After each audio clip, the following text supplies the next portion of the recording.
Matric परीक्षा 2022 में शामिल होने वाले सभी छात्र छात्राओं को स्टडी फॉर रॉयल की तरफ से शुभकामनाएं। आज हम साइंस का एमसीक्यू बनाने जा रहे हैं। इसे परीक्षा में शामिल होने वाले सभी छात्र एक बार ज़रूर से ज़रूर देख लें। क्वेश्चन नंबर 1 पे आ जाते हैं बिना देरी किए हुए। क्वेश्चन नंबर जो 1 है उसमें कह रहा है निम्नलिखित में कौन सबसे कम अभिक्रियाशील धातु है। तो यहाँ निम्नलिखित है तो ये चारों ऑप्शन पहले देखना है। तो इसमें जो है सबसे कम क्रियाशील धातु कौन है, Zn है। तो यहाँ Zn पे टिक हो जाएगा। अगर यही कहेगा कि सबसे अधिक क्रियाशील धातु कौन है तो इसका आंसर हो जाएगा पोटेशियम। क्या आंसर हो जाएगा? पोटेशियम।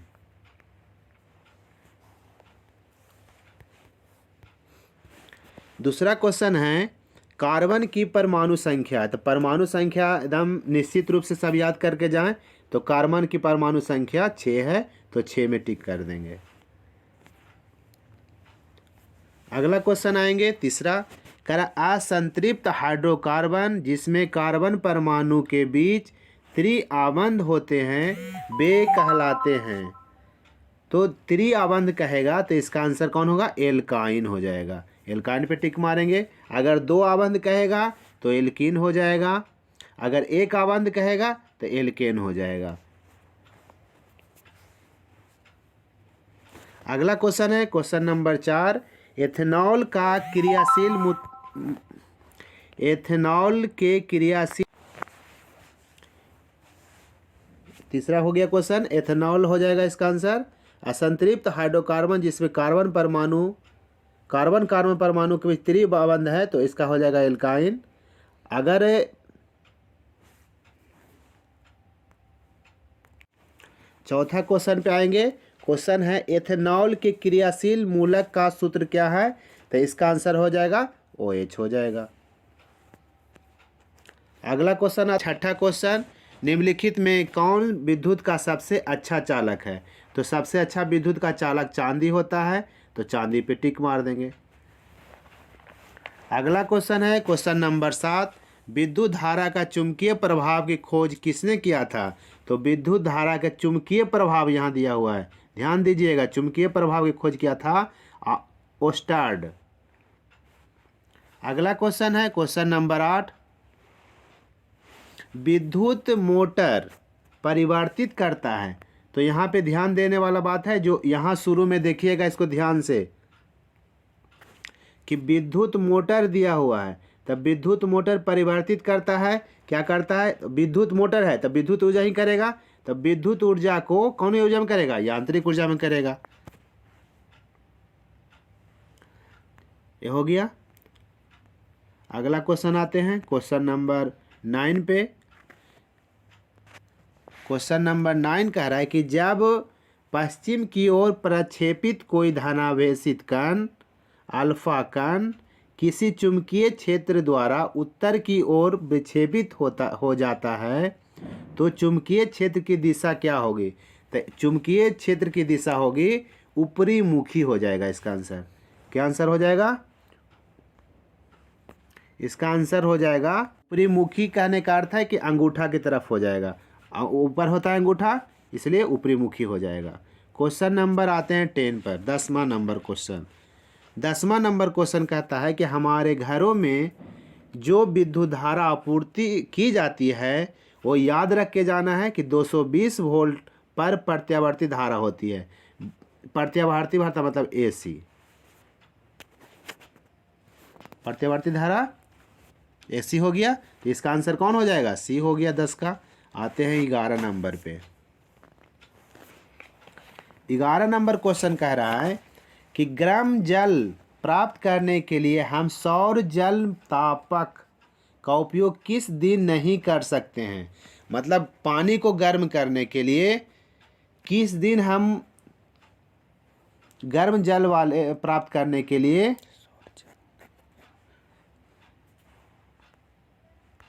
11 नंबर क्वेश्चन को कह रहा था कि गर्म जल प्राप्त करने के लिए हम सौर जल तापक का उपयोग किस दिन नहीं कर सकते हैं? तो जब सौर मतलब सूर्य का प्रकाश रहेगा तब ना करेंगे, इसलिए बादलों वाले दिन में इसका आंसर हो जाएगा। समझ गए? अगला क्वेश्चन आते हैं, क्वेश्चन नंबर 12। क्वेश्चन नंबर 12 कह रहा है, क्वेश्चन नंबर 12 कह रहा है निम्न में कौन सा ऊर्जा स्रोत सौर ऊर्जा से व्युत्पन्न नहीं है? व्युत्पन्न नहीं है मतलब सौर ऊर्जा समझ रहे हैं, तो इसका आंसर कौन हो जाएगा? आप लोग बता दिए, नाभिकीय ऊर्जा। कोई दिक्कत इसमें नहीं, दिक्कत होना चाहिए। अगला क्वेश्चन पे आते हैं,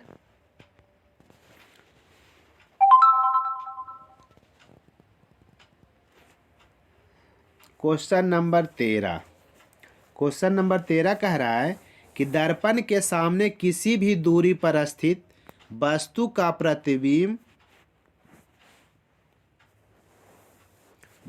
प्रतिबिंब सीधा प्रतीत होता है तो वह दर्पण है। अगर सीधा प्रतिबिंब जब भी बनेगा तो किस में बनेगा? ये जब भी बनेगा तो उत्तल, केवल उत्तल में ही सीधा प्रतिबिंब बनेगा। इसका आंसर हो जाएगा सी। अगला क्वेश्चन 14 नंबर है। 14 नंबर कह रहा है कि किसी कार का अग्रदीप में प्रयुक्त दर्पण निम्नलिखित में कौन सा होता है? तो अग्रदीप में, अग्र मतलब आगे सॉरी, तो इसका आंसर हो जाएगा अवतल दर्पण। और अगर साइड मिरर रहेगा तो साइड मतलब साइड में कौन होता है? तो उत्तल दर्पण। अगर साइड लिखा रहेगा कि साइड में क्या होता है? साइड, तो साइड में कौन हो जाएगा? साइड में हो जाएगा उत्तल। अगर कहेगा आगे लगा कौन रहता है? हेडलाइट में, तो हो जाएगा अवतल। दाढ़ी बनाने में अवतल। अब आते हैं अगला question, question number 15। Question number 15 है जो कह रहा है निम्नलिखित में किसका अपवर्तनांक सबसे अधिक है? तो सबसे अधिक अपवर्तनांक किसका है पता है? हीरा का है, तो हीरा हो जाएगा। अगला क्वेश्चन पे आते हैं,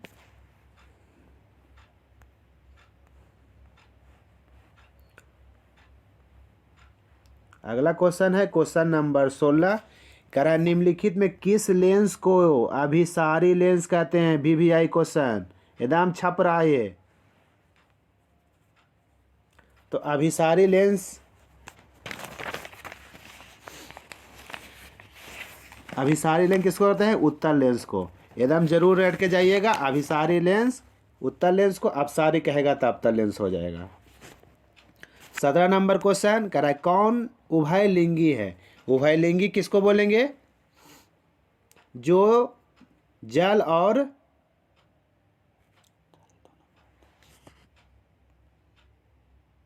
ये क्वेश्चन थोड़ा सा है, दो है, इसलिए क्वेश्चन को थोड़ा सा घेर देते हैं। अगला क्वेश्चन पे आते हैं, क्वेश्चन नंबर 18।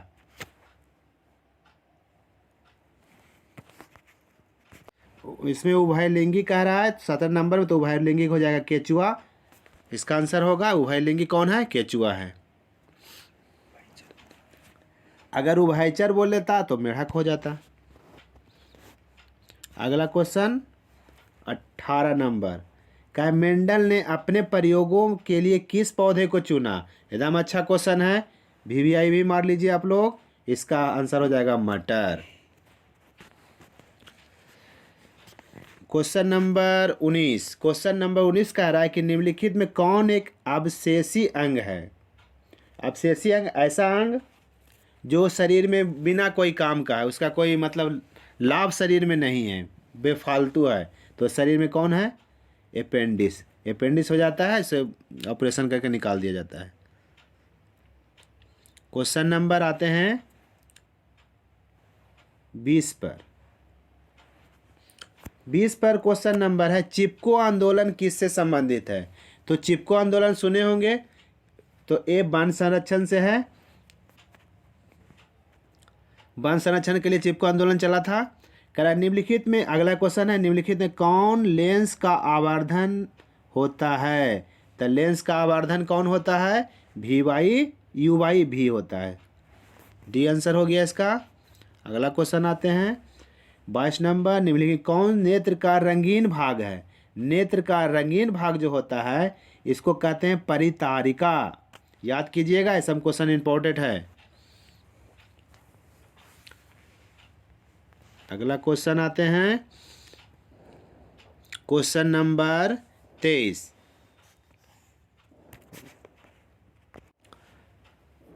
क्वेश्चन नंबर 23 है कि वायुमंडल में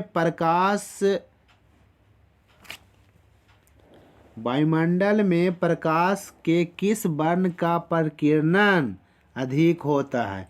तो किसका अधिक होता है? तो नीला रंग का प्रकीर्णन सबसे ज़्यादा होता है।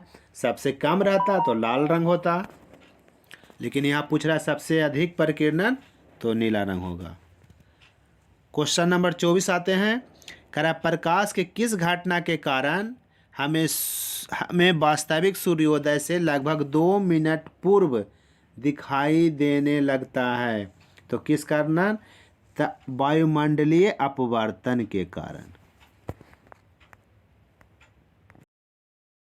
क्वेश्चन नंबर 25 कह रहा आधुनिक आवर्त नियम के अनुसार तत्वों के गुणधर्म निम्नलिखित में किस आवर्त फलक होते हैं? तो इसका आंसर हो जाएगा परमाणु संख्याओं के। बी नंबर आंसर हो जाएगा। अगला क्वेश्चन पे आते हैं, क्वेश्चन नंबर 26। आधुनिक आवर्त सारणी की क्षैतिज कतारें निम्नलिखित में क्या कहलाती है? तो क्षैतिज कतारें इसका आवर्त कहलाती है। ए नंबर आंसर हो गया। 27 नंबर क्वेश्चन पे आते हैं। 27 नंबर क्वेश्चन कह रहा है कि लोहे के फ्राइंग पैन को जंग से बचाने के लिए, यह ध्यान दीजिएगा, जंग से बचाने के लिए निम्नलिखित में कौन सी विधि प्रयुक्त होता है? तो जिंक की परत चढ़ा देंगे तो जंग नहीं लगेगा। 28 नंबर पे क्वेश्चन पे आते हैं। 28 नंबर क्वेश्चन कह रहा है कि निम्नलिखित में किस धातु को चाकू से आसानी से काटा जा सकता है? तो चाकू से सोडियम को आसानी से हम काट सकते हैं। 29 नंबर क्वेश्चन पे आते हैं। कह रहा है निम्नलिखित कौन गैस चूने का पानी को दूधिया कर देता है? चूने का पानी को दूधिया कौन कर देगा? कार्बन डाइऑक्साइड कर देगा। अगला क्वेश्चन पे आते हैं। टार्टेनिक अम्ल निम्नलिखित में किस में पाया जाता है? तो टार्टेनिक अम्ल जो है इमली में पाया जाता है। जितना खट्टा रहेगा इसमें टार्टेनिक अम्ल ज़्यादा पाया जाता है। अगला क्वेश्चन नंबर 31। जिप्सम का रासायनिक सूत्र VVI, इसको एकदम याद करके जाइएगा, डायरेक्ट आएगा ये। जिप्सम का रासायनिक सूत्र है CaSO4 × 2H2O। याद करके जाना है, एक VVI है। 32 नंबर क्वेश्चन पे आते हैं। कह रहा है जिंक और सल्फ्यूरिक अम्ल की बीच अभिक्रिया से निम्नलिखित में कौन सी गैस निकलती है? तो जिंक और सल्फ्यूरिक अम्ल की अगर अभिक्रिया कराएंगे, Zn+H2SO4 को अभिक्रिया कराएंगे तो हमारा कौन गैस निकलेगा? कौन सी गैस निकलेगा? H2 निकलेगा। अगला क्वेश्चन पे आते हैं, क्वेश्चन नंबर 33।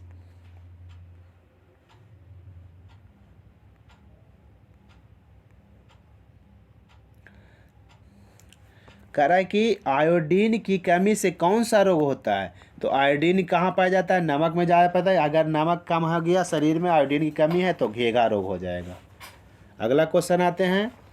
कह रहा है निम्न में कौन पिट्यूटरी ग्रंथि से हार्मोन निकलने वाला हार्मोन है? ये भी याद करके जाइएगा, ये भी इम्पोर्टेंट है। तो इससे हो या पिट्यूटरी ग्रंथि से निकलता है वृद्धि हार्मोन। क्वेश्चन नंबर 35 पे आते हैं। 35 नंबर क्वेश्चन कह रहा है कि अमीबा में लैंगिक जनन किस विधि से द्वारा होता है? अमीबा में लैंगिक जनन होता है विखंडन विधि से। अमीबा कोई आकार नहीं होता है।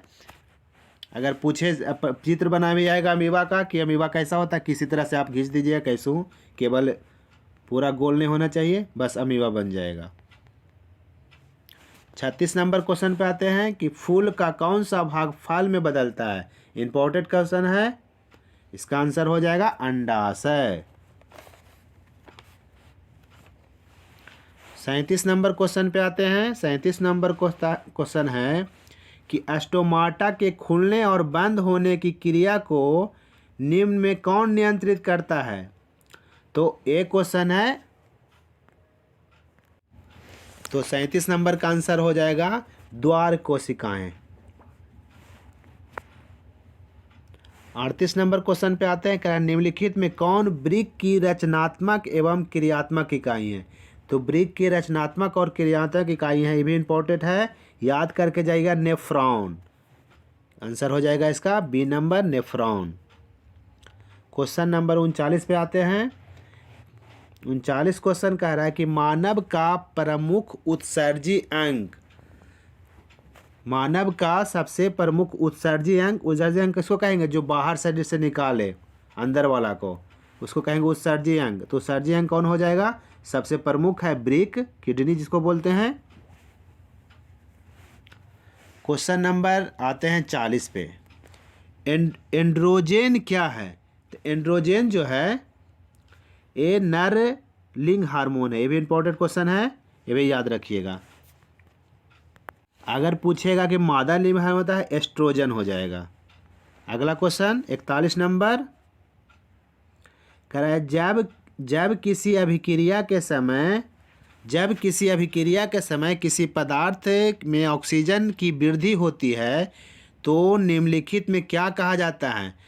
तो इसका कह रहा है कि जब किसी अभिक्रिया के समय किसी पदार्थ में ऑक्सीजन की वृद्धि हो जाए, तो ऑक्सीजन की वृद्धि हो जाएगा तो इसका कहेंगे उपचयन।